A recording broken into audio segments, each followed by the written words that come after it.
asyhadu an la ilaha illallah wahdahu la syarikalah wa asyhadu anna Muhammadan abduhu wa rasuluhu la nabiyya ba'dah. Alhamdulillah kita sampai di pertemuan yang ketiga ya. Kembali lagi sama kakak.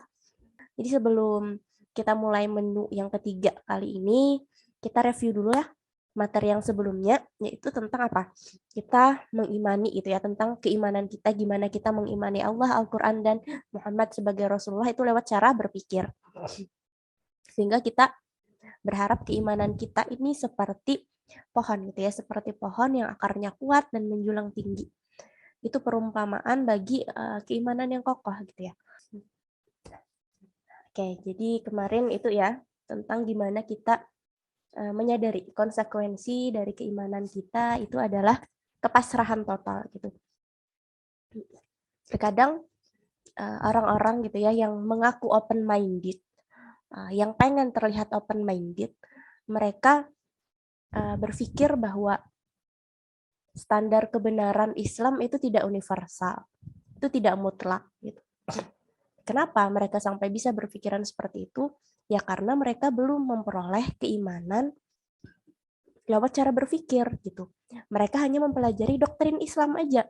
Doktrin-doktrin Islam seperti misalnya kewajiban sholat, kewajiban zakat, kewajiban puasa, wajib menutup aurat, dan sebagainya. Itu kan seakan cuma doktrin-doktrin. Tapi mereka tidak mempelajari kenapa mereka harus meyakini atau mengimani doktrin-doktrin tadi. Kenapa nih aku ngambil Islam? Kenapa apa yang di dalam Islam itu pasti benar?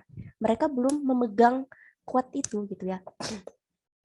Sehingga akhirnya orang yang open minded itu keren gitu ya. Orang yang bisa menganggap bahwa kebenaran itu relatif gitu ya. Seakan seperti itu, padahal open minded yang sebenarnya gitu, open minded dalam artian positif itu harusnya yang berprinsip gitu ya. Artinya kita terbuka terhadap berbagai pemikiran. Artinya apa? Terhadap berbagai pemikiran yang benar. Sehingga kita tuh bisa memfilter mana nih pemikiran yang benar, mana pemikiran yang salah. Pekan kemarin itu kita tuh pengen betul-betul berislam itu bukan karena keturunan, bukan karena kita udah terdoktrin sejak kecil gitu ya, tapi karena kita memilih Islam melalui proses berpikir itu. Karena kita menyadari bahwa agama selain Islam itu ternyata nggak logik gitu. Ternyata yang logik itu adalah Islam gitu ya. Satu-satunya agama yang logik itu Islam gitu ya. Setelah kita berpikir, sehingga akan menjadi logik ketika kita mematuhi segala doktrin-doktrin yang berasal dari Islam gitu ya. Maka Islam itu bukan dogma gitu ya. Dogma itu kan ya kayak ini harus gitu ya. Enggak, pokoknya ini harus enggak logik pun enggak apa-apa gitu. Sebenarnya enggak kayak gitu. Islam bukan dogma gitu ya. Kalau agama lain ya bisa aja dogma gitu kan. Tapi itu tadi kalau bagi orang-orang yang meyakini bahwa Islam itu bukanlah kebenaran yang universal, bukanlah kebenaran mutlak, maka bagi dia Islam itu dogma. Nah, sekarang kita udah tahu gitu ya bahwa Islam ini betul-betul berasal dari Allah yang Maha menciptakan kita semua. Gitu. Kita kemarin juga udah tahu jawaban dari Uqdatul Kubra ya, bahwa kita itu diciptakan tentang 3 pertanyaan mendasar kemarin ya kan. Kita itu diciptakan oleh Allah, tujuan hidupnya selama di dunia itu untuk beribadah gitu ya, menjalankan apapun perintah Allah dan menjauhi apapun larangan Allah. Kemudian akan kembali kepada Allah dengan pertanggungjawaban selama di dunia. Kita juga sudah gitu kan meyakini secara akli. Ketika kita sudah meyakini secara akli tadi, secara akliyah melalui proses berpikir, maka kita akan bisa beriman secara nakli. Nah, secara nakli ini melalui dalil-dalil yang terdapat di dalam nas-nas syara gitu. Jadi di dalam nas-nas syara kan banyak gitu ya dalil-dalil tentang apapun tentang bagaimana kita seharusnya gitu ya menjalani hidup ini. Dan bahkan tentang hal-hal yang tidak ternalar gitu ya. Karena kita sudah melalui proses beriman secara nalar, maka hal-hal yang di luar nalar dapat kita percayai gitu kan. Kayak surga neraka, hari kiamat itu kan sesuatu yang tidak ternalar. Adanya malaikat gitu ya, nabi-nabi terdahulu, kitab-kitab terdahulu. Itu kan bagian dari rukun imannya. Tapi kita tidak bisa menalarkannya. Nah, bagi orang tadi yang dia tidak melalui proses berpikir, proses beriman melalui proses berpikir, bagi mereka hal-hal yang di luar nalar itu nonsens. Mereka kurang bisa mengimaninya. Nah, maka kita harus melalui proses beriman melalui akal tadi, gitu kan, melalui nalar tadi. Setelah terlewat tadi proses yang kita lalui melalui pertemuan 1 dan 2 itu, maka sekarang insya Allah ya, kalau sudah pemahamannya sempurna gitu kan, maka kita akan bisa mengimani hal-hal yang di luar nalar gitu kan, yaitu melalui nas-nas syara, melalui apa yang tertulis di dalam Al-Quran dan yang termaktub di dalam hadis. Jadi adanya hari kiamat, kitab-kitab Rasulullah SAW dan sebagainya. Nah, maka tuntas nih ya berarti keimanan kita terhadap rukun iman ke-1 sampai ke-5 ya kan. Nah, lalu gimana nih dengan rukun iman yang ke-6? Apa rukun iman yang ke-6? Apa Yulia? Rukun iman yang ke-6 Yul? Oh ya, silakan Yulia. Rukun iman ke-6 apa Yul? Percaya pada qada dan qadar. Ya. Nah, maka keyakinan kita terhadap rukun iman yang ke-6 ini tuh sangat urgen gitu ya. Sangat urgen dalam kehidupan kita sehari-hari. Gimana cara kita menjalani kehidupan ini agar kita tidak merugi, tidak merasakan ketenangan, tapi agar kita tidak merugi, agar kita bisa gitu ya, bisa merasakan ketenangan dan juga bebas dari kecemasan sampai akhirnya kita bisa merasakan yang namanya kebahagiaan yang hakiki. Nah, maka untuk itu kita perlu nih membahas tuntas masalah rukun iman yang ke-6 ini, yaitu iman kepada qada dan qadar. Nah, kita bahas di pertemuan yang sekarang, The Secret of Life. Nah, jadi ada 3 key points ya, ada 3 key points. Nah, ini 3 key points yang akan kita bahas hari ini. Oke, masalah qada dan qadar. Nah, masalah qada dan qadar ini, qada wa qadar ya istilahnya, iman kepada qada dan qadar. Jadi, qada dan qadar itu dijadikan satu frase. Gitu. Nah, sebenarnya ini permasalahan ini itu tidak pernah muncul pada zaman sahabat.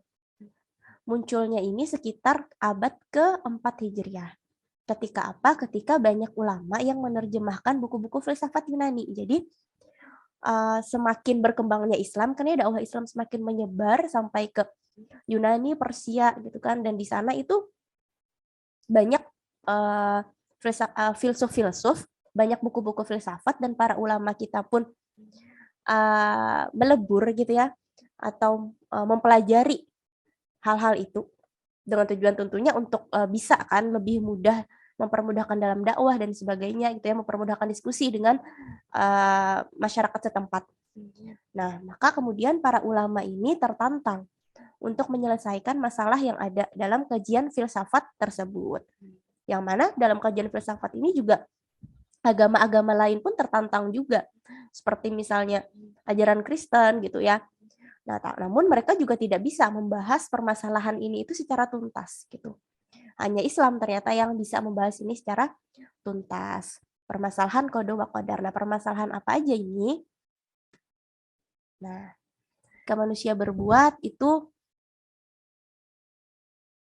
atas kehendak siapa? Kehendak Tuhan kah? Kehendak manusia? Dan kalau itu semua kehendak Allah, berarti ada manusia yang dipaksa dong berbuat baik. Dan ada juga yang dipaksa jahat. Nah, kalau kayak gitu, di mana keadilan Allah? Pernah nggak kalian mikir kayak gini juga? Ada nggak yang pernah terpikir kayak gini? Mungkin kalau orang-orang yang kuliah di bagian-bagian ilmu-ilmu sosial gitu ya, kadang ada kan ya mata kuliah filsafat. Nah, pasti pernah nih terbahas tentang hal-hal seperti ini. Kemudian lagi, jika sebaliknya ini maksudnya kalau Allah tidak mengkehendaki gitu ya manusia baik dan manusia jahat, nah lalu berarti kehendak Allah terbatas. Kalau kehendak Allah terbatas, apa ilmu Allah, pengetahuan Allah juga terbatas? Berarti Allah tidak tahu apakah seseorang itu nanti akan masuk surga apa masuk neraka. Lalu kemudian masalah doa. Mampu nggak doa itu mengubah takdir? Terus kalau mampu, buat apa kita berusaha atau ikhtiar? Masalah ajal. Ajal ini apakah ajal setiap yang bernyawa itu sudah ditentukan gitu ya sebelum dia lahir ke dunia ini? Terus buat apa kita berdoa minta umur panjang? Masalah hidayah. Hidayah kan Allah berikan kepada siapapun yang dia kehendaki. Nah, kalau benar ada yang belum diberi hidayah lalu nanti dia masuk neraka dong. Karena tidak Allah kehendaki dia dapat hidayah. Terus di mana keadilan Allah? Masalah rezeki. Apakah rezeki setiap makhluk telah dijamin? Terus kalau sudah dijamin, buat apa kita berusaha cari rezeki? Lebih baik diam-diam aja dong. Ya kan toh rezeki juga bakalan datang ke kita. Nah, sampai sini gimana? Apakah sudah tahu atau belum tahu jawaban-jawaban ini? Oke, belum yakin? Nah, dalam Quran Surah Al-An'am ayat 32, dan tiadalah kehidupan ini selain dari main-main dan senda gurau belaka. Dan sungguh kampung akhirat itu lebih baik bagi orang-orang yang bertakwa. Maka tidakkah kamu memahaminya? Ya, dunia dikatakan dalam Al-Quran hanya main-main dan senda gurau. Apa sih maksudnya main-main senda gurau?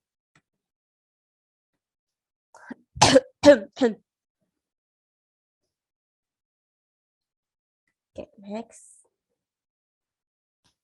Nah, pernah nonton film ini? Jumanji? Dan saat 17-an, kita sering lihat kan ya ada lomba balap karung, panjat pinang. Mereka susah-susah gitu ya. Susah-susah buat dapat hadiah. Nah, ini juga bisa dianalogikan dengan kehidupan kita ketika kita mempertanyakan mengapa perlu ada ujian. Kira-kira apa nih korelasinya? Apa yang bisa kita pelajari dari ragam permainan ini? Dan korelasinya dengan permainan kehidupan, seperti dalam Quran Surah Al-An'am ayat 32 tadi. Korelasinya dengan permainan kehidupan yang Allah gelar. Apa? Ada yang bisa jelasin nggak? Sukma mungkin?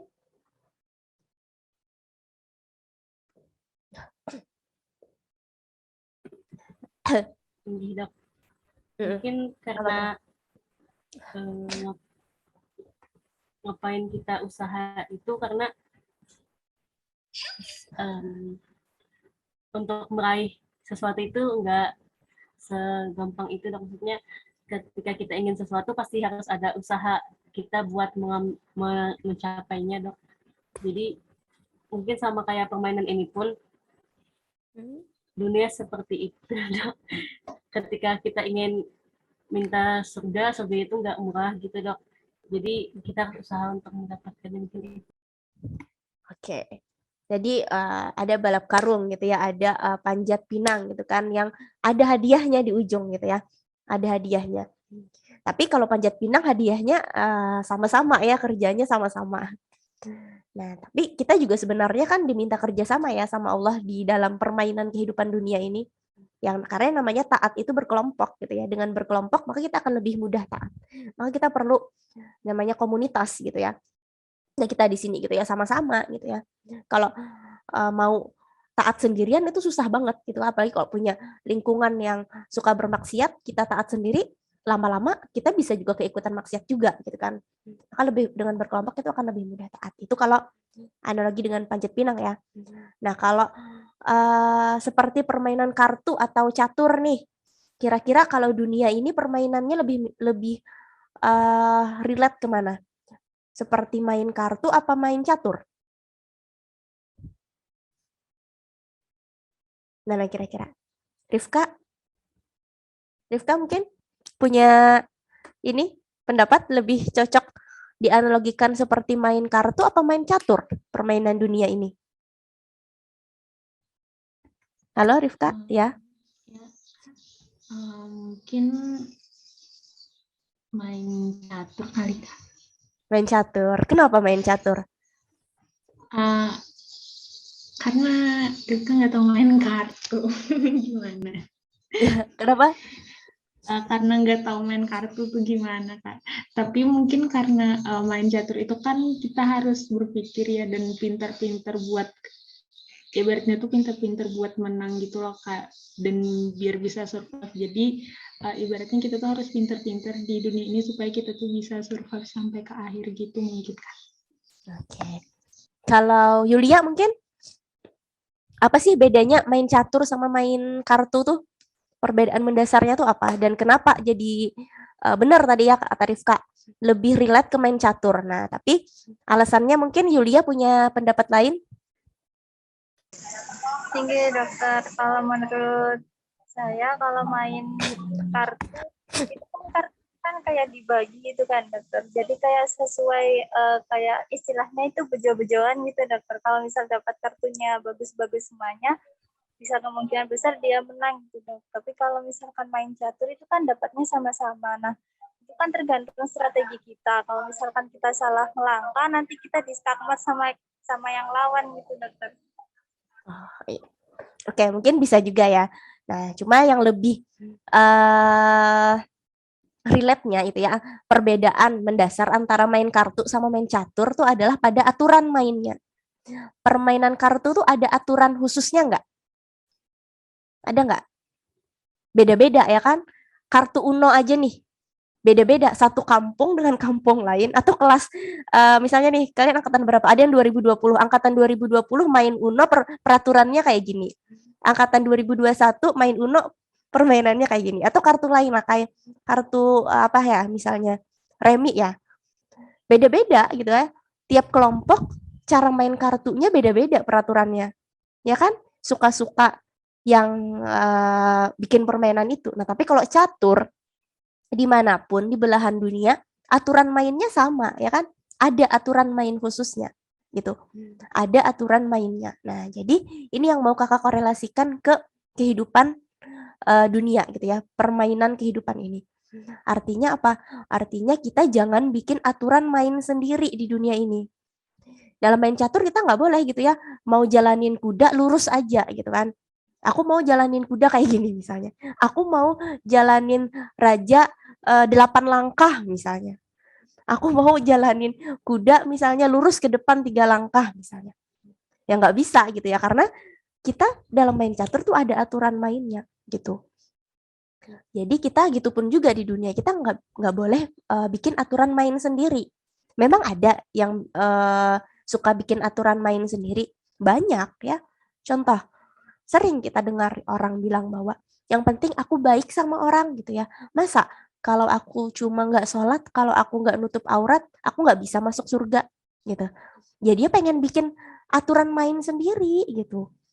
Yang penting sedekah, bisnis gak nipu, nggak apa-apalah riba dikit-dikit gitu. Ya itu mau bikin aturan sendiri gitu kan. Nah tadi film Jumanji. Ada yang pernah nonton film Jumanji? Kalau yang di sini kakak taruh covernya yang Welcome to the Jungle. Ada nggak yang pernah nonton ini? Ini lama sih ya, film lama sih. Ada. Oh, Sukma pernah nonton? Iya. Oh, nggak selesai ya. Dan jadi di sini kan ya tentang 4 anak muda yang masuk ke dalam dunia game. Ada yang jadi arkeolog, ada yang jadi zoologis gitu ya. Ada yang jadi karakter apa? Ahli dance fight gitu kan. Terus ada yang jadi ahli apa? Kartografi dan paleontolog.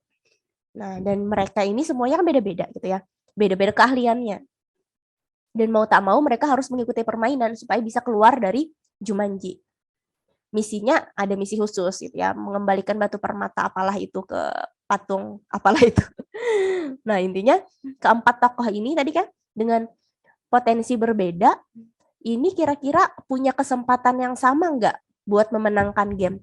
Atau apakah ada salah satu tokoh yang hanya kemungkinan dia aja nih yang bakalan bisa mainin, yang bakalan bisa memenangkan game? Apa semuanya punya kesempatan yang sama? tinggi dok. Kalau menurut ulun semuanya punya kesempatan yang sama dok. Buat Ya, semuanya punya ya. Ya, walaupun tadi mereka menganggap nih satu sama lain ada yang potensinya lebih besar gitu kan dibanding yang lain. Ah, aku kok kenapa jadi kayak gini? Aku kenapa jadi seorang yang gendut gitu ya? Padahal aku di dunia asli apa namanya punya badan yang bagus gitu misalnya. Terus kenapa aku di sini gendut? Ah, pasti aku kalah nih main game ini gitu ya. Padahal dia juga punya potensi lain gitu ya.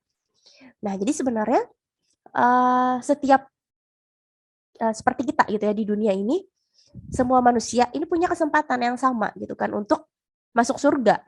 Karena kan tujuan kita ya, kita udah tahu ya, tujuan kita gitu kan dari jawaban atas Uqdatul Kubra yang 3 itu, bahwa kita akan tujuan akhir kita adalah kembali kepada Allah gitu kan. Dan tentunya kita semua mau masuk surga dong gitu. Dan seperti apapun gitu ya, jadi seperti apapun fisik kita, privilege kita, bakat kita, profesi kita gitu ya, maka kita bisa gitu ya, setiap kondisi itu bisa mengantarkan kita menjadi seorang winner maupun loser, tergantung jalan yang kita pilih dalam menyikapi takdir yang menimpa kita. Nah, ini yang mau kita bahas hari ini, yaitu tentang takdir tadi ya, atau tentang kodok wa kodar. Nah, tadi kan di awal kakak jelaskan ya bahwa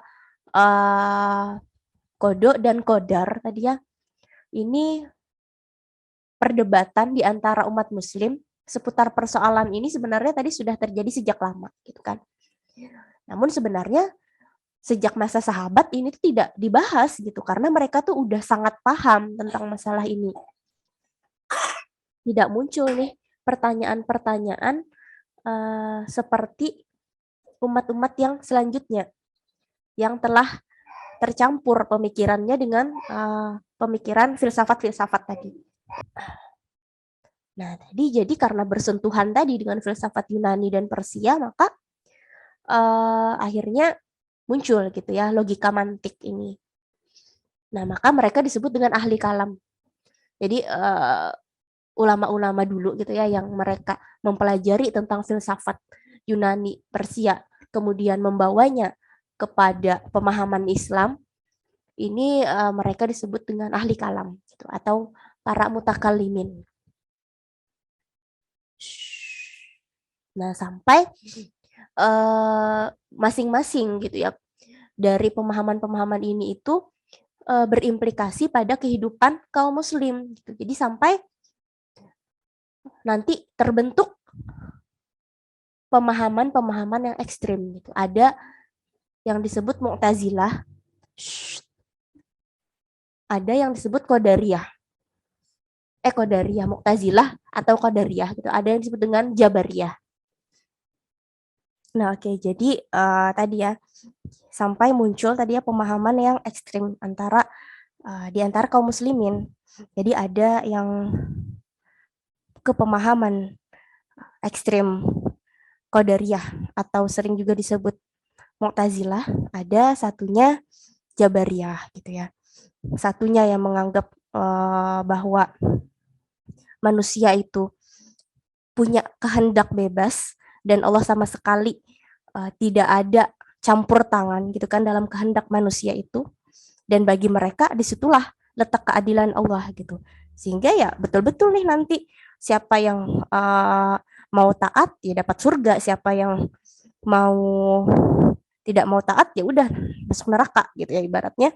Dan Allah tidak menentukan surga neraka seseorang, Allah tidak mengetahui seseorang ini akan masuk surga atau masuk neraka nantinya. Nah, itu pemikiran ekstrim dari satu pihak. Dan satu pihaknya lagi yang Jabariyah ini justru mereka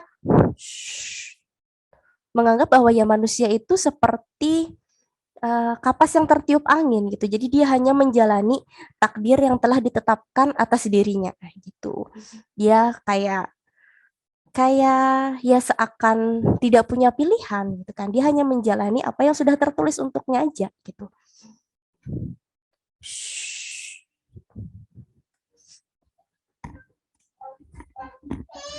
Nah, oke, maka sebelum kita bahas nih lebih jauh tentang kodok dan kodar ini, disclaimer dulu gitu ya, bahwa apa nanti yang akan kakak jelaskan gitu ya tentang qada wa qadar ini bisa jadi ada sedikit perbedaan gitu kan dengan apa nih yang pernah mungkin sebelumnya kalian pelajari di sekolah atau di pesantren gitu, karena memang materi ini tuh cukup susah sehingga para ulama ini banyak yang menggunakan pendekatan berbeda-beda gitu. Jadi pendekatan yang berbeda-beda yang penting esensinya sama gitu kan.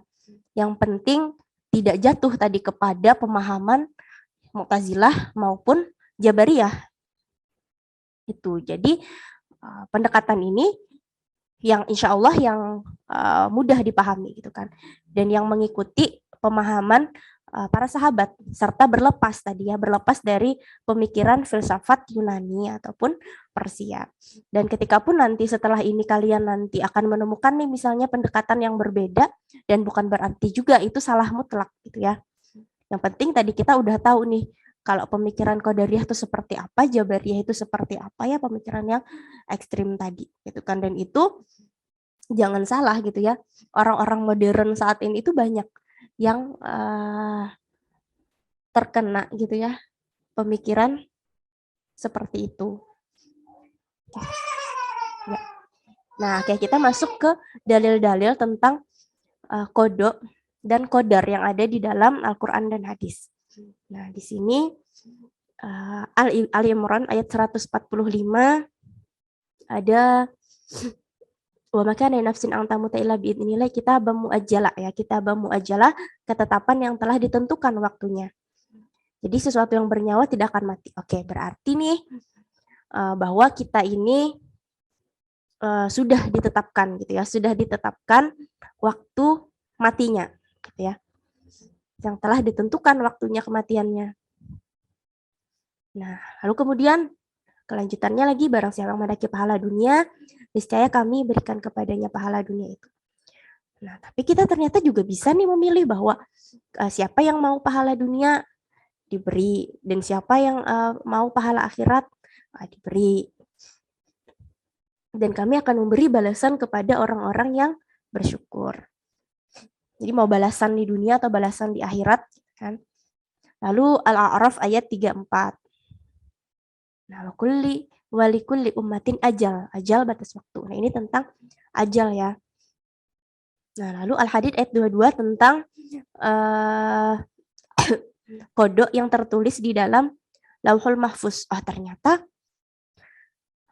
tidak ada nih bencana apapun gitu ya yang ada di bumi dan juga kepada kita, terhadap kita, melainkan semuanya itu telah tertulis gitu ya. Berarti Allah sudah tahu nih gitu ya. Berarti ilmu Allah mencakup segala sesuatu.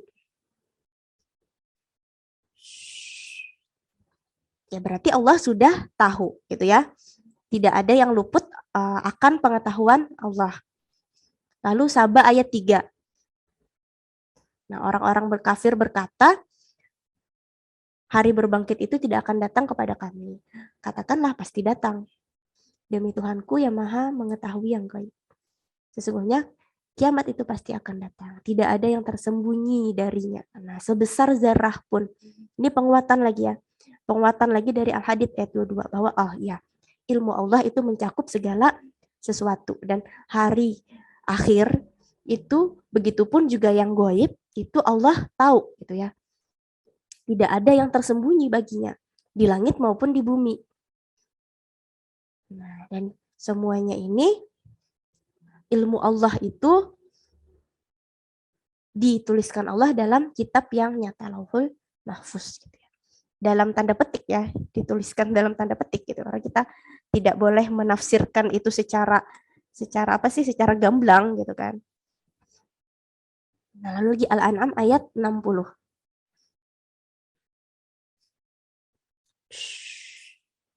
Dan dialah yang menidurkan kamu di malam hari dan dia mengetahui apa yang kamu kerjakan di siang hari. Bangunkan kamu pada siang hari untuk disempurnakan umurmu yang telah ditentukan. Umurmu telah ditentukan, gitu ya. Liyuqda ajalum musamma.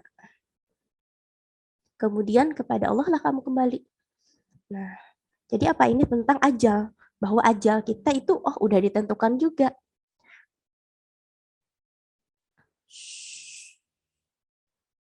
Nah, lalu ada hadis riwayat Muslim dan Bukhari.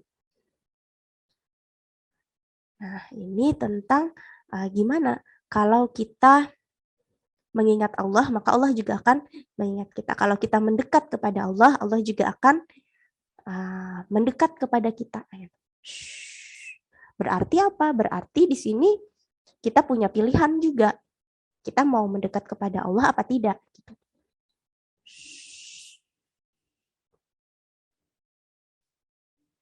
Nah, lalu ini, setiap ada kata kodok, wakodar, kodok dan kodar itu di dalam Al-Quran, maka harus dimaknai menurut konteksnya. Menurut konteksnya. Jadi di dalam Al-Quran itu banyak gitu ya, banyak selain yang sudah kita bahas tadi gitu kan. Banyak kata kodok dan kodar. Tapi tidak pernah disebutkan dalam satu frase gitu ya. Tidak ada di dalam Al-Quran maupun hadis nasnya itu disebutkan kodok wa kodar gitu ya. Al-kodok wal kodar itu tidak ada. Tapi satu-satu tiap ayat gitu ya, ada kadang Allah menyebut kodok gitu ya, menyebut ketetapan. Ada menyebut kodar. Ya artinya ada ukuran, ada ketetapan juga macam-macam gitu ya. Jadi ya dimaknai ya sesuai dengan konteksnya. Gitu. Nah, makanya Kakak bilang tadi, istilah kodok wa kodar ini ya sebenarnya konteks yang berbeda dengan apa yang tertulis dalam Al-Quran mengenai kodok dan kodar. Jadi kodok wa kodar di sini yang akan dibahas adalah yang sesuai tadi dengan pemahaman para filsuf tadi yang ingin memecahkan masalah-masalah yang berkembang di masyarakat gitu ya. Sejak masuknya pemahaman filsafat. Oke, lalu yang pertama.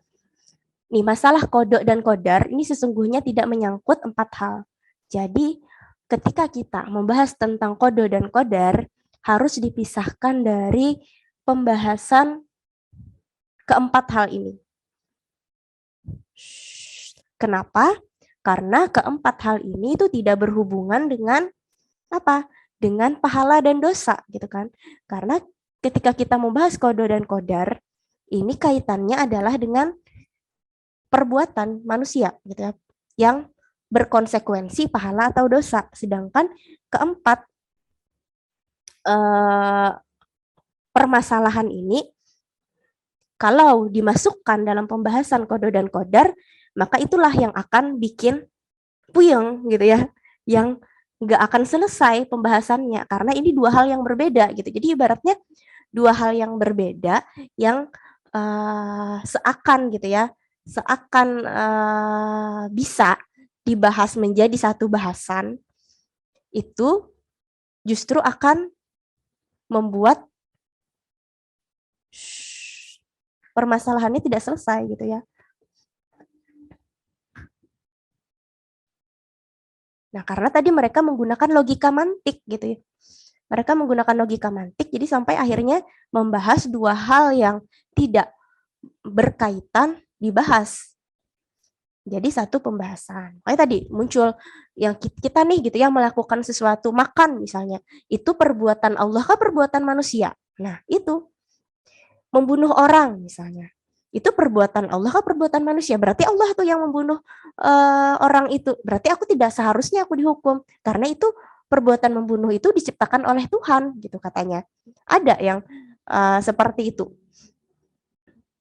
Nah, maka harus dibebaskan dari 4 pembahasan ini ketika membahas masalah kodok dan kodar. Apa itu? Yang pertama, perbuatan manusia apakah diciptakan Allah atau diciptakan manusia, ini tidak dibahas. Yang kedua, iradah atau kehendak Allah apakah meliputi seluruh kejadian atau tidak.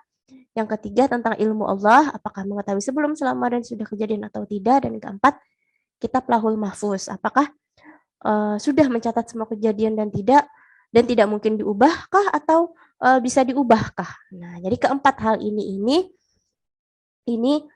berkaitan dengan sesuatu yang mesti kita percayai, yang mesti kita imani. Keempat-empatnya ini tuh berkaitan dengan sesuatu yang kita percayai. Sedangkan masalah perbuatan manusia itu adalah sesuatu yang harus kita lakukan gitu. Sesuatu yang harus kita lakukan yang berkonsekuensi pahala dan dosa. Maka itu yang harus kita betul-betul kita bahas. Nah, kalau yang keempat hal ini kan tadi sesuatu yang harus kita percayai gitu, kayak iradah Allah, kita sudah tahu bahwa iradah Allah kita tahu gitu ya, ilmu Allah, kehendak Allah itu tidak terbatas, ilmu Allah itu juga meliputi segala sesuatu gitu kan. Jadi kalau masalah keimanan itu kita cukup mempercayai apa yang tertulis gitu kan, apa yang tertulis di dalam nas-nas syara. Nah, lalu sekarang kita bahas. Nah, fa'alhamaha fujuraha wa taqwaha. Maka dia mengilhamkan kepadanya jalan kejahatan dan ketakwaannya. Dalam Asy-Syams Asy-Syams Al-Qamar ayat 49 ya. Kemudian Al-Asyam itu Asyams ayat 8 gitu ya. Kalau Al-Qamar ayat 49, inna kulla syai'in khalaqnahu biqadar. Nah, ini ada istilah qadar, yaitu ukuran. Nah, maknanya adalah ukuran. Kemudian dalam Al-Balad juga ada wahadainahun najdain, dan kami telah menunjukkan kepadanya dua jalan. Berarti ada nih memang Allah menetapkan gitu ya, ada jalan kefasikan dan ada jalan ketakwaan. Dan itu diperkenankan kepada kita untuk memilih yang mana.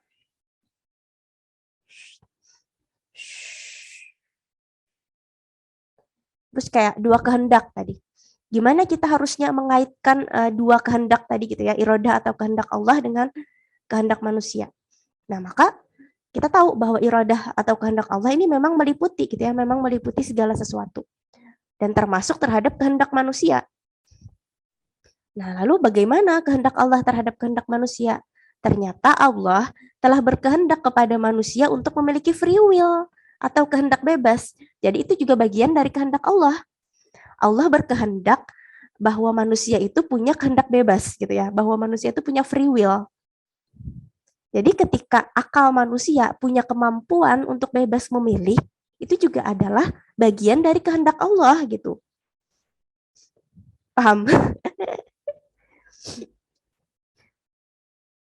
Nah, maka setiap manusia Allah berikan potensi hidup. Nah, di sini ada bagan kan manusia potensi hidup. Jadi manusia punya potensi hidup berupa apa?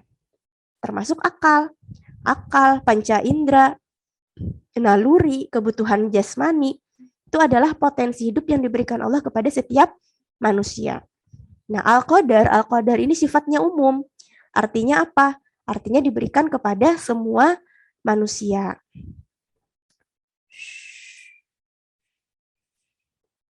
Ketika misalnya ada manusia yang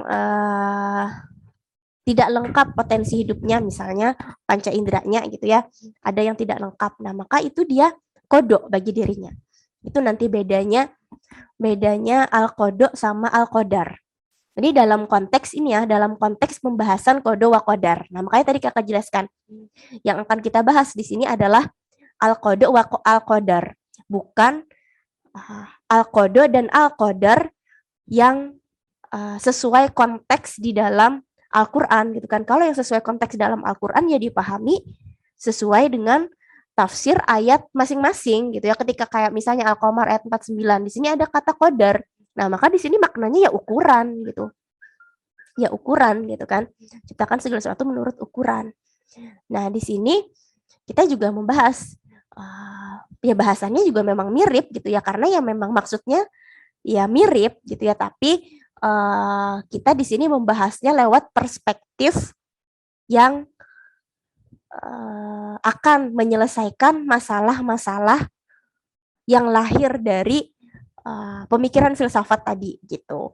Nah, jadi makna di sini al-qadar dalam frase al-qada wa al-qadar tadi Ya, al-qadarnya dulu, al-qadarnya ini adalah ketentuan Allah yang sifatnya umum gitu. Jadi Allah menetapkan ukuran gitu kan, menetapkan ukurannya, takarannya manusia ini dikasih potensi hidup yang begini gitu. Itu udah ketetapan dari Allah. Alam semesta itu juga punya khasiat, setiap benda gitu ya Allah kasih khasiat. Contohnya apa? Ada yang bisa ngasih contoh, Sabrina? Silakan dibantu adik-adiknya. Contoh khasiat pada benda.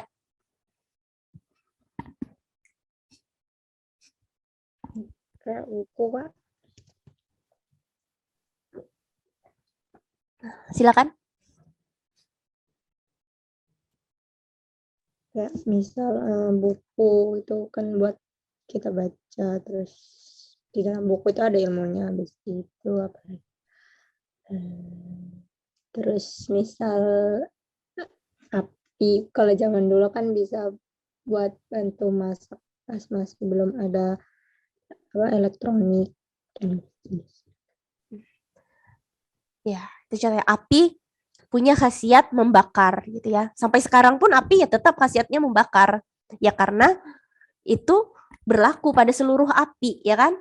Artinya ini tadi al-qadar ini bersifat umum, diberikan kepada setiap manusia, diberikan kepada setiap benda-benda tertentu gitu ya. Kayak api. Api tadi sifatnya membakar, semua api khasiatnya membakar. Air sifatnya menghilangkan dahaga, semua air sifatnya menghilangkan dahaga gitu. Nah, apalagi pisau yang tajam gitu kan, punya sifat memotong gitu ya. Itu adalah khasiat yang diberikan Allah kepada setiap benda-benda.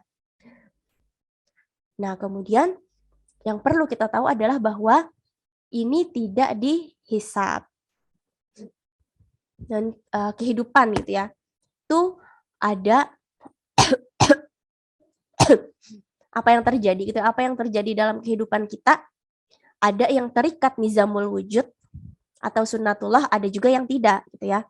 Nah, yang terikat sunnatullah inilah yang menimpa seluruh kehidupan manusia. Nah, ini yang termasuk al-qadar yang menimpa seluruh kehidupan manusia gitu. Misalnya ketika mendapatkan petunjuk nih gitu ya. Setiap manusia ketika mendapatkan petunjuk pasti akan berhadapan dengan setan. Itu udah sunnatullahnya. Sunnatullah gitu ya, sudah berlaku bagi manusia sejak Nabi Adam alaihissalam diciptakan. Setan itu tidak rela membiarkan manusia mengikuti petunjuk Allah. Itu udah sunnatullahnya. Gitu. Nah, jadi potensi hidup, khasiat dan sunnatullah yang diberikan Allah tadi kepada manusia, alam semesta gitu ya, benda-benda di alam semesta dan kehidupan kita itu dinamakan al-qadar yang sifatnya umum tadi, dan ini tidak dihisab. Artinya apa? Tidak berkonsekuensi pahala dan dosa. Tidak ada konsekuensi pahala dan dosa di sini gitu. Nah, beragam khasiat benda tadi, beragam potensi hidup tadi itu bisa dimanfaatkan oleh manusia. Nah, nanti ketika manusia memanfaatkannya sesuai syariat Islam atau dalam rangka untuk menaati Allah, maka akan mendapatkan pahala. Sebaliknya kalau memanfaatkannya melalui cara-cara yang syariat haramkan akan dapat dosa gitu. Maka di sini ada area yang dikuasai oleh manusia dan ada area yang menguasai manusia. Oke.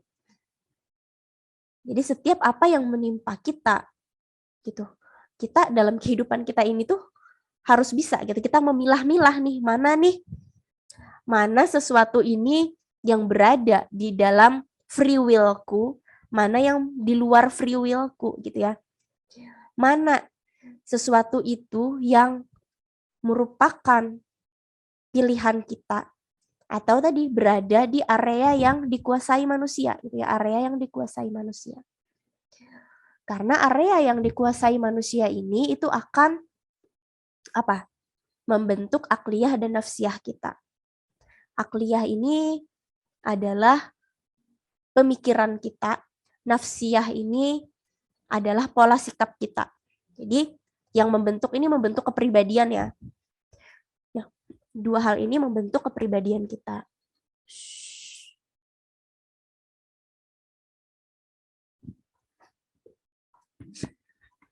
Nah, bagaimana keimanan kita? Apa saja keyakinan-keyakinan kita? Apa yang kita yakini? Itu akliyah. Nafsiyah, ya bagaimana cara kita berperilaku, bertindak gitu ya. Apakah sesuai dengan syariat Islam atau tidak? Tuh, bagaimana cara kita memenuhi naluri kita, memenuhi kebutuhan jasmani kita. Itu nafsiyah. Nah, ketika itu terkumpul akliyah dan nafsiyah ini menjadi kepribadian. Nah, maka inilah nanti yang akan dihisap. Kalau sesuai syariat Islam dapat pahala, bertentangan dengan syariat Islam dapat dosa. Itu. Sebentar ya, mau ambil casan. Lalu kemudian di sini ada al-qada.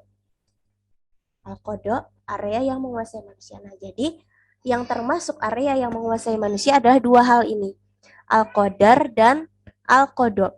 Apa maksudnya area yang menguasai manusia? Ya artinya kita tidak punya pilihan di situ. Sesuatu itu menimpa kita dan kita tidak punya pilihan gitu ya untuk tidak terjadi itu kepada kita gitu. Ketika kita misalnya lahir di mana, ada yang lahir di mana Sidoarjo, ada yang lahir di Banjarmasin, ada yang lahir di mana lagi Handil Bakti gitu ya misalnya. Di macam-macam itu kita nggak punya pilihan. Kita lahir dari orang tua yang seperti apa, itu kita tidak punya pilihan. Kita terlahir berkulit hitam, berkulit putih, ras apalagi ras Mongolia, ras berkulit putih dan sebagainya, itu kita tidak punya pilihan di situ. Gitu kan? Nah, itu maka adalah area yang menguasai manusia. Tadi ada area yang menguasai manusia ini tadi ada dua. Ada yang bersifat umum atau al-qadar dan ada yang bersifat khusus atau al-qada. Bersifat khusus ini artinya apa? Artinya hanya menimpa orang-orang tertentu gitu. Kakak lahir di Martapura, terus Sabrina lahir di mana, Sidoarjo ya. Nah terus siapa yang lahir di mana lagi? Sukma lahir di mana? Di Banjarmasin. Oh, di Banjarmasin. Nah Sukma lahir di Banjarmasin. Siapa lagi? Hadijah lahir di mana? Inggih di rantau, dokter. Nah, di Tapin. rantau. Oh, Tapin. Nah, beda-beda kan ya. Nah, itu berarti kodok bagi kita. Ketentuan Allah pada tiap diri manusia gitu. Nah, kadang free will orang lain juga bisa menjadi kodok terhadap kita. Misalnya, kakak kecopetan gitu. Nah, orang yang mencopet itu dia kan free will dia. Dia punya kehendak mau mencopet kah atau mau dapat duit dengan cara berjualan kah gitu kan. Tapi dia memilih mencopet gitu ya. Dia memilih menjemput rezeki dengan cara mencopet gitu. Itu free will bagi dia. Kakak yang kecopetan itu al-qada bagi kakak. Ketentuan bagi kakak kecopetan. Ya. Jadi free will orang lain kodok bagi kita. Kadang kita dibully gitu misalnya. Kita dihianati sama orang.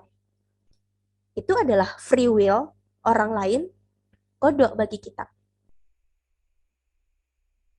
Ketika ada tadi manusia yang inderanya kurang, itu ada al-qada khusus bagi orang tersebut.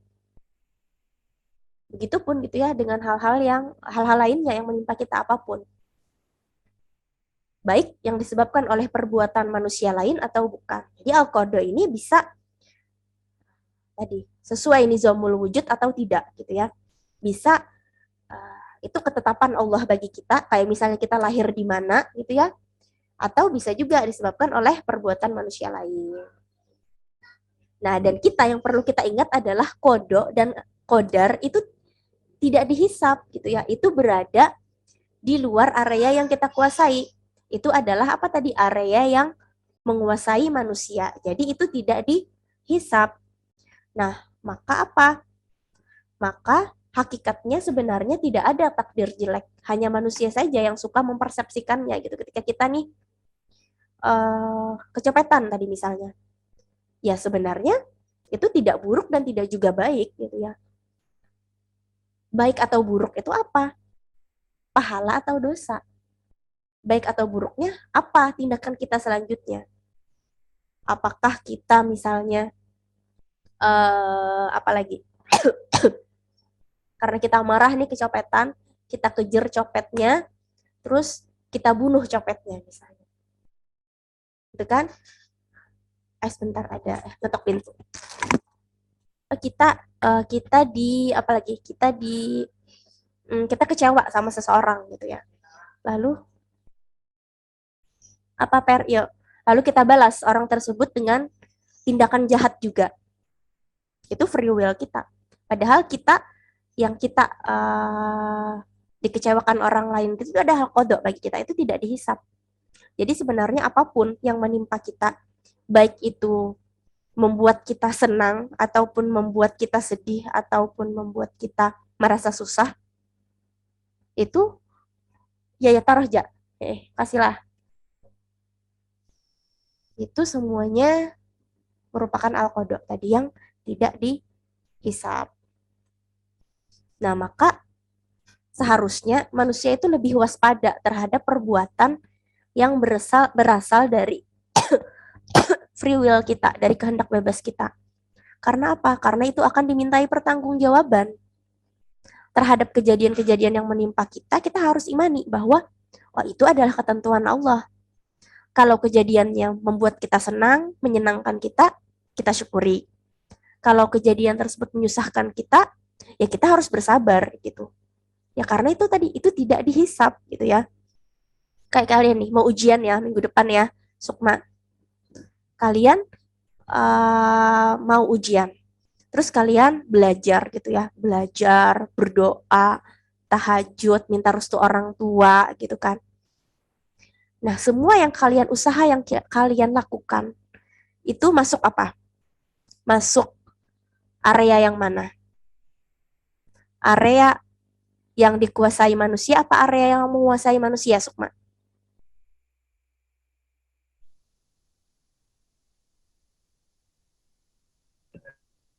Apa? Area yang dikuasai manusia atau area yang Ya, area yang dikuasai manusia atau area yang kita kuasai manusia, Dok? Iya, area yang dikuasai manusia ya. Lalu kemudian sudah belajar mati-matian, terus inhal, remet. Nah, kalian inhal atau remet itu masuk area yang mana? Area yang menguasai manusia, Dok. Iya, betul. Area yang menguasai manusia. Maka seharusnya apapun gitu ya hasilnya, kalian ujian, remet kah gitu ya, nilainya bagus, ya itu kita sok-sok aja gitu ya, biasa-biasa aja. Senang sih dapat nilai bagus, sedih sih sedikit inhal, tapi aku sudah berusaha dengan keras, sudah belajar dengan baik, kadang mencontek dan dicontek gitu ya, kadang berbuat curang, kadang apalagi ya kadang melakukan hal yang Allah larang. Oh, senang gitu ya, karena apa? Karena kita udah tahu kita dapat pahala dari usaha kita. Sedangkan tadi nilainya yang jelek tadi itu tidak dihisap gitu. Nah, maka itu tadi. Kalau kita udah paham nih rumus ini, apapun yang menimpa kita itu nggak akan bikin kita jatuh mentalnya, nggak akan bikin kita terpuruk terlalu dalam, nggak akan bikin kita terlalu membekas gitu ya atas kejadian-kejadian yang menimpa kita. Ya beda sih gitu ya kalau kejadian-kejadian buruk itu yang menimpa anak-anak yang masih kecil banget gitu ya, kadang memang meninggalkan sisa trauma gitu ya, sisa trauma yang ya bisa berefek ke kesehatan mental sampai dewasanya nanti, yang itu tentu perlu penanganan khusus gitu kan, penanganan lebih lanjut gitu ya. Kalau bagi orang-orang yang memang udah udah dapat trauma secara mentalnya sejak kecil gitu kan. Tapi kalau bagi kita nih yang insya Allah sehat aja masih secara mental, yang kadang kita masih sering merasa insecure, kadang kita masih merasa bahwa apa yang kita dapat itu kurang dibandingkan apa yang teman-teman dapat gitu ya. Kadang kita ngerasa potensi kita atau bakat kita tuh nggak banyak dan sebagainya gitu kan, yang sering bikin kita down gitu ya. Privilege kita nggak sebanyak teman kita, dia anak dokter gitu ya, orang tuanya dua-duanya dokter, dapat fasilitas bagus di rumah gitu kan. Ketika ngumpul video, dia pakai manekin, aku mah apa ada pakai boneka Doraemon aja udah syukur gitu. dan segala macam yang kadang bikin kita insecure. Ingat gitu ya, bahwa apa tadi? Kita punya dua area gitu ya. Oh, privilege itu berada di area yang menguasai manusia gitu ya. Tapi harusnya kita apa? Harusnya kita fokusnya kemana? Kita fokusnya ke area ini, area yang kita kuasai, area free will kita, area yang dimana kita bebas berkehendak gitu.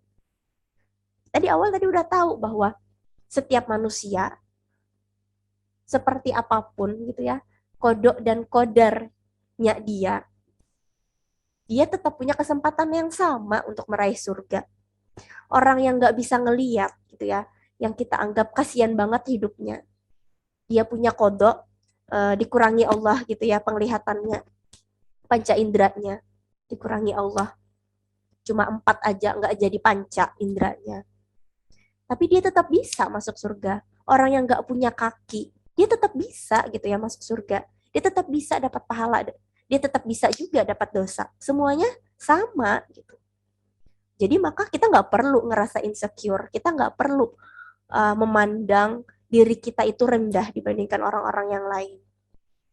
Apalagi kita semuanya di sini sempurna ya kan, alhamdulillah ya gitu ya, semuanya punya panca indera yang lengkap, akalnya sehat insya Allah semuanya gitu kan, nggak ada yang kalau udah masuk kedokteran mah nggak ada kan pasti yang ibaratnya keterbelakangan mental gitu ya, IQ-nya berada di bawah gitu ya, yang bahkan mereka yang berada IQ-nya di bawah pun mereka juga semuanya bisa dapat surganya Allah gitu. Nah, kemudian kita pikirkan, kita ingat-ingat kejadian yang membuat kita nyesek gitu ya, marah atau sedih banget gitu. Coba kita pikirkan. Betul nggak sih kejadian itu sangat-sangat mempengaruhi perasaan kita karena kita sebenarnya belum bisa menerima kode Allah. Benar nggak? Kenapa misalnya kita sedih banget ketika orang tua kita meninggal? Kenapa kita nggak sedih ketika kita nggak bisa berbakti kepada mereka saat hidup? Ya kan? Ketika orang tua kita pun meninggal gitu ya, maka kita punya motivasi baru untuk semakin taat. Oh, aku ngirimin pahala untuk orang tuaku nih yang udah meninggal di sana. Mereka sekarang nggak bisa lagi menambah pahala mereka gitu ya, karena udah terputus. Tapi aku masih ada nih, aku masih hidup gitu ya. Mudah-mudahan dengan ketaatanku ini bisa masih menambah pahala-pahala mereka di alam kubur sana, sehingga mereka nambah timbangannya bisa masuk surga gitu ya. Itu nambah motivasi kita.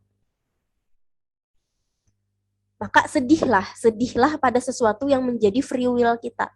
Sedih kita kalau kita mau ujian, kita masih nyontek, kita masih bikin kerepean gitu ya.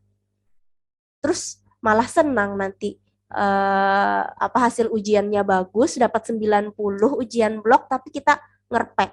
Layakkah kita menempatkan sedih dan senangnya seperti itu? Tentu kurang tepat ya kan? Harusnya apa tadi? Kita senang atau sedih pada free will kita, gitu kan? Bukan pada kodok dan kodar kita. Syukuri apa yang ada, melakukan yang terbaik, maka takdir adalah anugerah. Ingatan lagu ya, syukuri apa dan kodo dan kodar gitu yang menimpa kita, harus kita imani bahwa itu adalah ketentuan Allah yang terbaik. Itu ini adalah ketentuan Allah yang terbaik, itu aja. Ketika kita mengembalikan pada konsep itu, ya insya Allah hidup ini semudah memilih pilihan yang berpahala dan mensyukuri sisanya. Nah, ini seluruhnya ini adalah ketetapan Allah dan ilmu Allah mencakup segala sesuatu. Gitu. Free will kita pun juga ketetapan Allah gitu ya. Tadi Allah berkehendak bahwa manusia punya kehendak bebas. Dan ilmu Allah mencakup segala sesuatu. Ya Allah tahu gitu ya, kita nanti akan masuk surga apa masuk neraka. Tapi Allah tidak memaksa kita untuk kita mau memilih surga apa memilih neraka kita gitu. Walaupun Allah mengetahui. Jadi Allah mengetahui berbeda dengan Allah memaksa. Allah mengetahui tapi Allah tidak memaksa kita akan apa yang akan jalan yang akan kita pilih. Contoh kasus, misalnya ada orang yang bunuh diri. Kenapa dia bunuh diri? Karena diputus cinta oleh pacarnya, sehingga hatinya sangat pedih. Gitu ya. Diputus cinta itu kodok, gitu kan. Dan tidak dihisap Allah, dia nggak tahu nih bahwa kodok ini nggak dihisap oleh Allah, gitu kan. Hatinya mengalami kepedihan itu juga qadar. Setiap orang yang berpisah dengan orang yang dicintainya pasti bakalan merasakan pedih, ya kan? Itu adalah qadar Allah kepada setiap hati manusia, gitu ya. Dan qadar juga tidak dihisap Allah. Dia punya kebebasan untuk memilih apakah bertaubat, gitu ya, nggak akan pacaran lagi, atau dia memilih bunuh diri. Ternyata dia memilih untuk bunuh diri, itu free will-nya dia. Dan ini dihisap oleh Allah. Dia memutuskan gantung diri, itu free will-nya dia, dihisap oleh Allah. Leher patah dia mati, itu kodok. Lehernya patah tadi, gitu ya. Kematiannya ini itu tidak dihisap. Tapi cara dia mati tadi dengan gantung diri, itu yang dihisap. Jadi kodok tadi, kematian kita jam berapa, itu ya kita nggak bisa ngubah, gitu ya. Kita nggak bisa ngubah, aku mau mati jam segini aja. Nggak bisa kita. Itu udah ditetapin sama Allah. Tapi kita bisa memilih gimana sih kita mau mati dalam keadaan seperti apa, itu free will kita. Maka jangan kebolak-balik gitu ya. Nah, lalu apa sih jawaban atas 4 masalah tadi? Oke, belum diedit, kita edit dulu.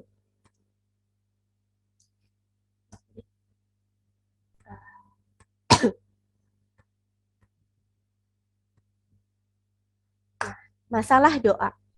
Kenapa kita perlu doa? Karena apa? Karena doa itu juga bagian dari ikhtiar kita menghadapi area yang tidak dikuasai manusia. Kan ada area tadi yang tidak dikuasai. Maka doa adalah bagian dari area yang kita kuasai. Kita bisa berdoa atau kita tidak bisa, atau kita memilih tidak berdoa. Itu pilihan kita, ya kan? Nah, ini bagian dari usaha kita gitu kan, ketika kita menghadapi apa, misalnya menghadapi kemelut dalam hidup gitu ya, menghadapi kegalauan gitu kan, mau ujian nih gitu ya, kalian kan nggak tahu nih nanti mau nilainya nanti seperti apa gitu ya, dan nilainya itu kan nanti berada di luar area yang kalian kuasai kan, itu kan kodok kalian nanti dapat nilai berapa. Nah, maka kita berdoa nih gitu ya, bagian dari ikhtiar kita, supaya kita, harapan kita nanti gimana kodok yang terjadi kepada kita tuh seperti apa. Dan doa ini bagian dari ikhtiar tadi, maka apa? Menghasilkan pahala gitu. Kenapa kita butuh doa? Bukan berarti nanti kodok kita akan berubah. Kalian mungkin doa atau enggak doa, udah kodoknya gitu ya, kalian dapat nilai 60 misalnya. Doa ataupun enggak doa tetap dapat nilai 60, tapi dengan kalian doa, kalian dapat pahala itu. Kalau nggak doa ya nggak dapat pahala doa gitu. Masalah hidayah. Nah, hidayah ini tuh seperti sinar matahari, diberi kepada semua orang. Jadi hidayah ini sebenarnya qadar gitu. Sinar matahari kan ya kita semua bisa dapat sinar matahari gitu. Tinggal ada yang mau dapat cahayanya, ada yang enggak. Ada yang menutup diri dari sinar matahari, ada yang misalnya dia masuk ke dalam gua gitu ya, nggak mau kena sinar matahari, maka dia menutup dirinya terhadap hidayah itu. Ada juga yang mau gitu ya keluar, menerima sinar matahari itu, menerima hidayah itu. Ya segala yang kita lihat gitu ya, yang panca indera kita serap, itu sebenarnya adalah hidayah. Al-Quran itu adalah hidayah kepada semua orang gitu ya. Ada nggak sih di sini yang nggak tahu dengan Al-Quran? Setiap manusia, kakak rasa tuh udah kenal gitu ya sama yang namanya Al-Quran. Kecuali mungkin Tarzan, apakah mungkin masih ada Tarzan ya, walau alam ya. Apakah ada Tarzan atau tidak? Yang Tarzan real gitu ya, yang dia nggak ada interaksi dengan manusia siapapun gitu kan. Dan tentunya dia nggak tahu dengan keberadaan Al-Quran. Maka kalau ada orang yang seperti itu, ya tentu dia bisa sebenarnya mencari hidayah di lain. Kayak Nabi Ibrahim misalnya. Nabi Ibrahim yang hidup di tengah penyembah berhala, bahkan ayahnya pun seorang pembuat patung berhala, nyatanya beliau bisa dapat hidayah. Bisa beliau berpikir gitu ya. Intinya selama kita punya akal sih, hidayah itu tuh pasti bakalan ada gitu. Karena itu tadi hidayah itu qadar, cuma bentuknya memang macam-macam. Jadi hidayah itu pun ada ya jenisnya. Hidayah itu macam-macam, ada hidayah irsyad wal bayan, ada hidayah taufik gitu ya. Ada materi tentang hidayah ini sebenarnya ada materi khusus gitu ya. Cuma ya singkatnya aja kita bahas di sini. Ada yang memang hidayah yang turun hanya kepada beberapa orang tertentu. Kadang kita dengar ya cerita tentang para mu'alaf yang mereka cerita ada mimpi Rasulullah katanya. Ada yang dia tiba ngelihat apa sesuatu yang menakjubkan gitu ya, sesuatu yang menggugah hatinya.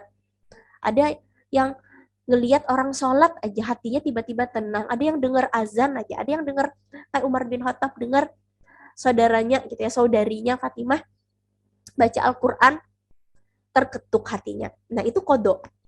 Dan ini ya memang hanya menimpa orang-orang tertentu gitu. Hanya menimpa orang-orang tertentu. Nah ini yang sesuai dengan ayat yang kita bahas di atas tadi ya, bahwa hidayah Allah itu Allah akan memberi petunjuk kepada yang Dia kehendaki gitu ya. Kepada orang yang Allah kehendaki gitu ya. Ya ini maksudnya adalah hidayah yang taufik ini. Nah, maka kita selalu kan ya berdoa, ya Allah berikanlah hidayah kepada hamba gitu. Artinya supaya kita nih ketika kita melenceng gitu ya, Allah tuh memperingati kita. Dan kadang gitu ya, coba deh kita pikir ya, kadang pasti ada kita tuh ada kalanya dapat hidayah taufik ini gitu ya. Ketika kita misalnya mau gitu ya berbuat maksiat gitu kan, apapun itu. Terkadang ada aja gitu ya, kita tuh jadi nggak jadi. Nah itu hidayah gitu ya. Nah maka kita syukuri itu. Dan jangan sampai kita berpaling gitu ya dari hidayah-hidayah kecil yang kadang Allah berikan kepada kita sebagai bentuk kasih sayang Allah kepada kita. Karena Allah itu tadi ketika kita mendekat gitu ya sedikit, Allah akan mendekat juga kepada kita lebih banyak gitu ya, lebih lagi daripada kita mendekat kepada Allah. Dan Allah itu memberikan hidayah kepada kita kayak ya tiap pekan aja gitu ya, apa di grup gitu ya, kakak ngingetin gitu ya, kita kajian mau hari apa gitu ya, mau jam berapa, ya diajakin kajian itu juga hidayah gitu. Tinggal kita aja mau nggak ngambil hidayah itu atau enggak. Kita diingetin sama teman, udah azan sholat yuk, nanggung aku mau ini dulu, nonton drama Korea dulu, sisa berapa menit nih lagi gitu misalnya. Nah itu hidayah juga gitu ya, tapi kita nolak itu. Lalu masalah ajal. Ajal kita telah ditentukan waktunya. Cara kita menjemput ajal itu yang merupakan free will. Tadi yang udah kita bahas tadi ya. Kita mau meninggal dalam keadaan apa itu pilihan kita. Dan biasanya orang itu meninggal dalam keadaan habits-nya dia, kebiasaannya dia tuh seperti apa. Kalau kita biasanya nih sehari-hari kita suka hura-hura gitu ya, suka apa ya hura-hura tuh ngapain sih hura-hura tuh suka ke ini misalnya ke apa, suka ke tempat keramaian, apa sih itu namanya, bar, apa tempat minum-minum tuh apa sih namanya, apa namanya, tempat minum-minum alkohol tuh apa sih namanya, aduh ya itulah pokoknya suka minum-minum segala macam gitu ya, menghabiskan hari-hari seperti itu. Nah maka ajalnya kemungkinan juga akan seperti itu gitu ya, saat ajalnya pun saat seperti itu, suka apa berzina gitu ya, ya akhirnya akan seperti itu. Kalau kita suka hari-hari kita isi dengan ketaatan, insya Allah harapan kita meninggal pun juga dalam keadaan sedang melakukan ketaatan. Nah, maka kalau kita udah tahu nih ajal kita itu bisa datang kapan aja gitu ya, dan free will kita adalah cara kita menjemput ajal, maka pasti kita nggak akan buang-buang waktu kita 1 detik aja untuk berbuat hal yang sia-sia, ya kan? Tadi kita nggak tahu, siapa tahu nih saat ini ajalku datang. Tuh, pernah kan dengar ya ada satu cerita kisah tentang 2 orang kakak beradik yang satunya ini ahli maksiat, satunya ahli ibadah gitu ya. Si ahli maksiat ini sudah bosan bermaksiat dan pada akhir hayatnya dia bertaubat gitu. Padahal dia udah bermaksiat sepanjang hidupnya. Tapi karena dia udah merasakan semua kenikmatan duniawi, akhirnya dia merasa ingin bertobat dia, dan ternyata dia meninggal saat bertobat itu gitu ya. Tapi ada yang ahli ibadah, justru ternyata dia melihat kakaknya yang ahli maksiat, dia pengen sekali nyicipin maksiat. Itu habis itu nanti bertobat gampang gitu ya. Aku udah punya banyak juga tabungan ibadah. Dan ternyata dia meninggal saat menyicipin maksiat itu. Nauzubillah min zalik, ya kan? Ternyata dia meninggal saat bermaksiat. Padahal baru kali itu dia bermaksiat. Nah, maka semoga kita terhindar gitu ya dari hal itu. Masalah rizki. Yes, rizki memang dijamin gitu ya. Banyak ayat-ayatnya yang menjelaskan memang bahwa rizki tiap manusia itu dijamin. Tiap makhluk hidup ya, nggak cuma manusia, itu dijamin sama Allah.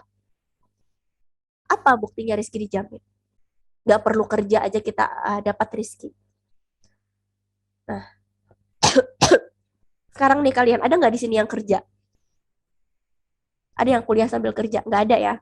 Berarti sejak kita lahir sampai kalian sekarang nih ya, berarti kalian nggak kerja ya, kalian nggak cari duit, tapi kalian bisa makan, kalian bisa bayar SPP ya kan, tanpa mikirin tanpa mikirin uang SPP, tanpa mikirin gimana cara beli baju, gimana cara beli makan. Kalian dapat transferan tiap bulan dari orang tua. Itu rezeki. Tanpa kalian perlu kerja. Karena apa?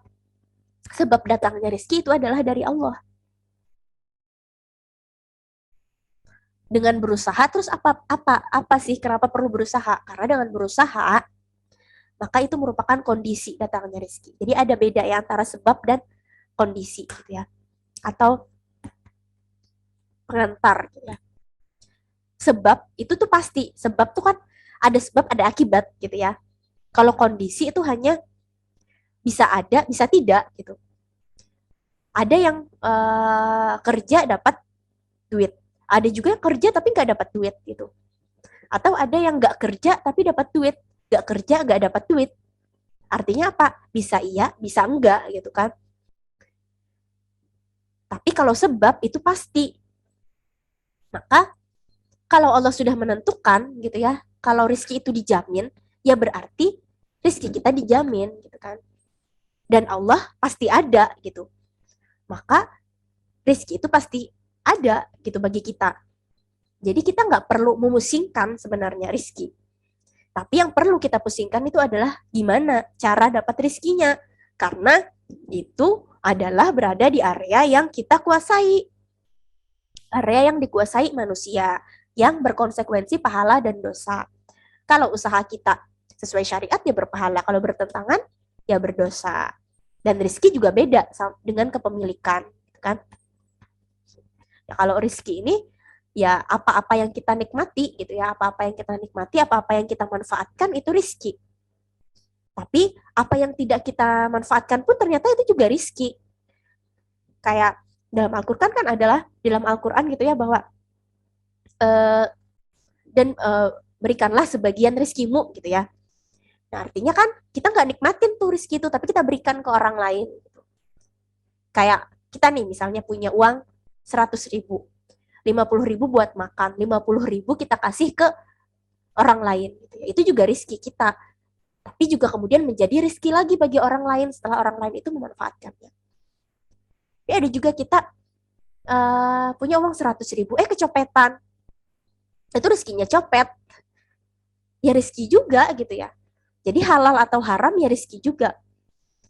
Ada orang tadi menjemput rezekinya dengan mencopet tadi ya.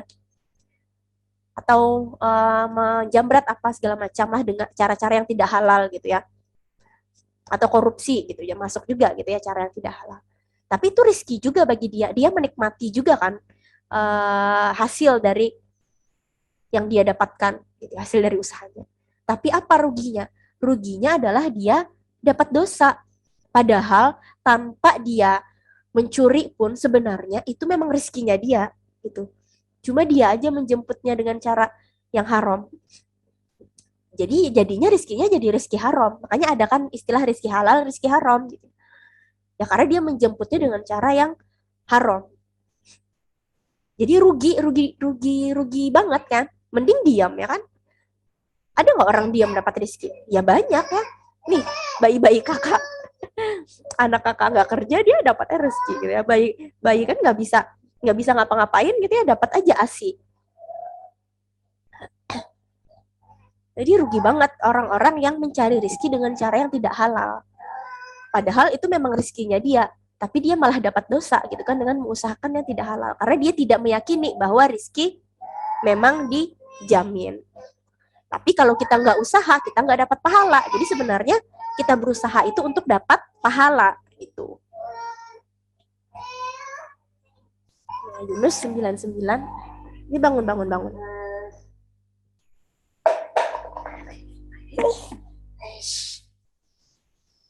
Dan jikalau Tuhan menghendaki, tentulah beriman semua orang yang di muka bumi seluruhnya. Ini kalau Allah berkehendak. Tapi kan Allah Maha Adil ya. Maka apakah kamu hendak memaksa manusia supaya mereka menjadi orang-orang yang beriman semuanya? Artinya apa? Artinya Allah nggak maksa gitu ya. Kamu mau beriman, kamu mau enggak gitu ya. Itu free willmu. Itu kehendak Allah. Kehendak Allah bahwa manusia punya free will. Nah, maka kesimpulannya adalah nah, ada 3 rambu gitu ya. Rambu hijau itu adalah free will. Rambu kuning itu adalah syariat Islam yang bisa kita pilih gitu kan untuk kita ambil. Lalu rambu merah itu adalah qada dan qadar yang menguasai manusia. Jadi kita ingat 3 rambu ini aja. Kita mau fokus ke yang mana? Tentu kita mau fokus menjalankan free will yang kita kuasai sesuai dengan syariat Islam. Untuk qada dan qadar yang menguasai kita, jika itu membuat kita senang gitu ya, kita bersyukur. Jika itu menyusahkan kita bersabar. Ya. Sekarang kita masuk ke sesi diskusi.